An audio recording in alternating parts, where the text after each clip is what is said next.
2011, very long in the tooth. The vaunted, fabled 2012 is about to be here. And right on time, as we reported yesterday, now Reuters and others are running around in circles covering it. The Iranian government is saying they're about to do a drill to shut down the Strait of Hormuz. And since yesterday's announcement, Iran's army has declined to comment on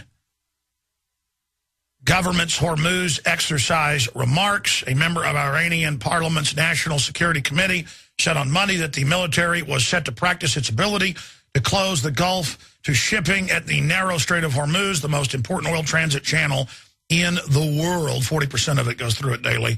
But there was no official confirmation. The legislature, Parviz Sorouri, told the student news agency, soon we will hold a military maneuver on how to close the Strait of Hormuz. If the world wants to make the region insecure, we will make the world insecure. Now let's stop right there. Every security analyst, not even worth their salt, knows. Just like every economist knows, unemployment's been above 22% for about 3 years. Not 9% like Obama says. And he's going to have it down to 8 by Christmas. It's fairy tales. Anyone who knows anything about geopolitical systems knows the first thing the Iranians are going to do is blow up some of their own derelict ships they've got all tied up along those cliffs there and sink them and mine that, and nothing is going through there. And anybody does, they've got massive troops, hidden missiles, special forces there. They're going to be able to attack the ships. It's going to be a real war. Something the globalist army never really faces. They're normally just murdering and killing and stomping on dirt farmers to take control of their opium supplies. Now, continuing. Regardless of what you think of Iran, the facts are, for 5 years, it's been admitted that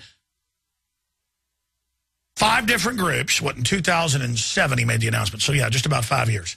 Bush put out a press release saying 5 groups, 4 of them known Al-Qaeda, real Al-Qaeda, same folks they shipped into Libya and now into Syria, very same names, same groups, same commanders, on record who say they're Al-Qaeda and fly the flags, real Al-Qaeda that's killed U.S. troops. They use them against Iran. See, this is real war, but the Al-Qaeda they hire is simulated.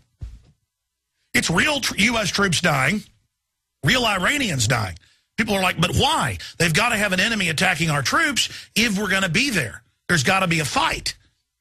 See, the British today, if Gandhi would have tried to hit him in the head with billy clubs over in India and gone along with all that and let people see it and witness that the British were the ones out of control, less than 100,000 of them controlling 400 million Indians at the time. Now it's over 1 billion. 100,000 people controlling 400 plus million.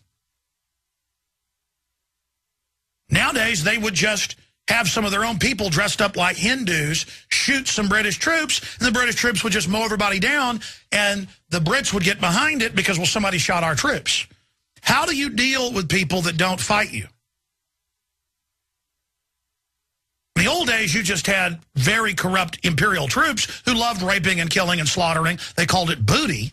They got to rape, got to kill, got to steal whatever they got, and it was a culture of death and destruction, and so you could do that. So people didn't have a choice, they had to fight back. But in the Christian Western cultures, in the last few hundred years especially, it's been seen as immoral. And the morals got raised higher and higher in England. And the morals got raised higher and higher in Europe and the United States to where, hey, it's wrong to have slaves. It's wrong to have white indentured servants. It's wrong. And they were the minority at first, but they had the moral high ground. So then new ideas of speaking to the heart and soul of enemy soldiers and to imperial enforcers and minions of what you're doing is wrong to me. I'm a human being. Have some empathy. This is my country. It's wrong what you're doing. Well, today the British would just send in terrorists, and they do this. They have manuals on it that are public that have been declassified from the 60s and 70s. They would stage terror attacks against themselves, against their own troops, to get the troops hopping mad where they don't care and they'll kill any Indian they are told to. So Al-Qaeda is a simulated army. They were used against the Russians, the Serbs. They're used against America to take our liberties. They're used against Muammar Gaddafi. And it's in the news today, mainstream news, the videos and photos of the Arab al-Qaeda lining blacks up and shooting them and hacking them up with machetes, including women and children. And the media is like, well, it's the price to get rid of Gaddafi, flying the al-Qaeda flag and now being shipped into Syria. U.S. Special Forces massing along. People say Special Forces don't mass. Oh, really? When they're training and about to command guerrilla forces that go in for street fighting? Yes, they do. That's confirmed to be going on in Jordan. I mean, the whole world is moving right now towards regional and multi-regional war with different proxy armies fighting. China, Russia, U.S., Europe, all involved. A resource war. But the larger enemy is the people of Europe, England, the United States, Canada, Australia, New Zealand. The bankers have seized us, and they know that if they've got wars going on, we'll tend to circle the wagons and do what they say and let them have our pension funds and let them set up checkpoints and martial law. If they do that, if they have a war going. So right as the world government's announced, right as the international treaties are signed, right as the new VAT taxes are going in, right as the New World Order is announced, they want something that could turn into a program as big as World War II, in Rand Corporation's own words. So I digress. I got a lot of other news I've got to hit here, but Ron Paul's coming up here, and the most incredible interview I've ever done with him. We just taped it before the show. But I began 14 minutes ago. The point I'm trying to get at here with you today is this. Iran has 4 al-Qaeda groups attacking them. They've got military bases blown up with giant craters on the ground. Obviously, those drones aren't just surveilling. There's obviously B-2 bombers dropping 2,000-pound bombs on them or bigger. They've got missile bases getting blown up, police headquarters, training centers blown up, general staff, military headquarters blown up. All in the last year. It's accelerating. And Iran knows the plan is to get them to attack. So what Iran is doing is saying, okay, you're going to do that. We've got our proxy armies ready to attack Israel on all sides, not with missiles from Iran, but through Hezbollah in Lebanon, through other systems. All of this is happening. That's why Netanyahu had to fire the former head of the Mossad who told him don't do it. Because they understand what this is going to turn into. And it's going to be a bloodbath and a disaster. But the mega banks, it's going to be good. When the oil gets shut off to Europe, it's going to implode even faster. The globalists want to implode Europe so that they'll accept the banking dictatorship, in their own words, before they fully implode us and Asia.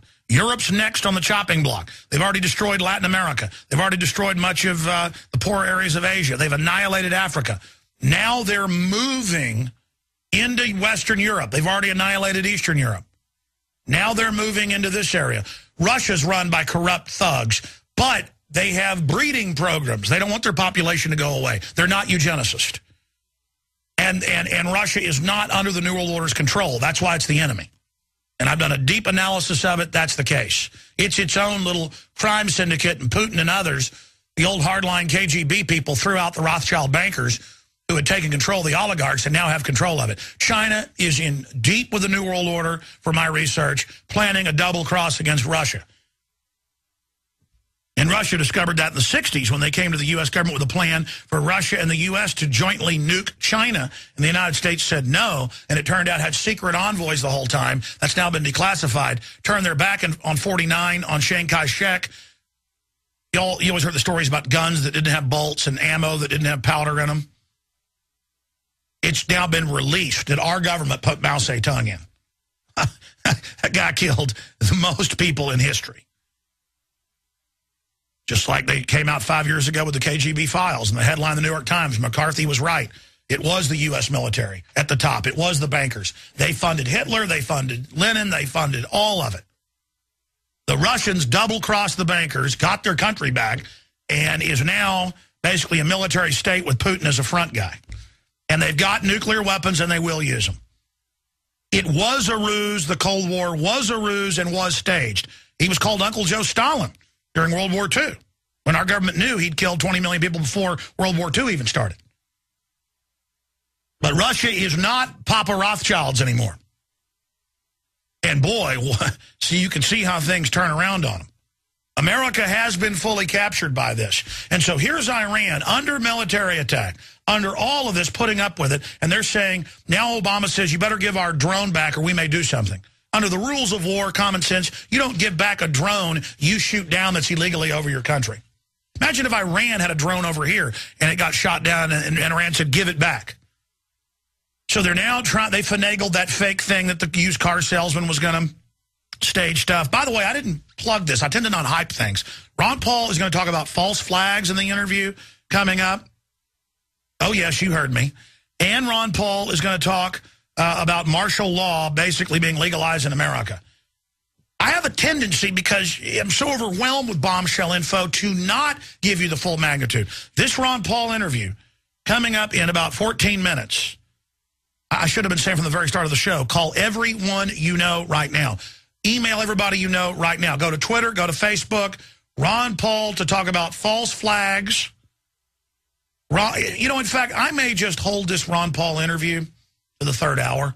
I may actually think like a news person today, and because I want my information to get out to everybody. I want this information to have the biggest effect. I'm making the decision. We're not airing Ron Paul until 1:30 today, because this interview is so powerful. I'm not going to air it at 11:30. I want to give our own office time to get the Twitter out, the Facebook out, to get a blurb out on the website. Ron Paul to talk about Fast and Furious as a false flag, how Holder is a criminal. Oh, yeah, he went all the way. And more.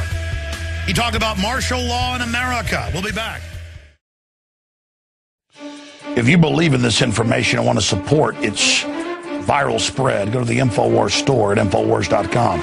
We've got the new G.I. Joe InfoWars T-shirts. We've got the incredible Pro Pure gravity-fed filters available at InfoWars.com in the store. We've got a new DVD, Scientists Under Attack, the Don't Tread on Me flag. We've got all sorts of different bumper stickers to help spread the rebellion virally. It's all there. Wristbands, citizen rule books in every order. Order online at InfoWars.com today. The water filters, the canteens. It's all there. InfoWars.com.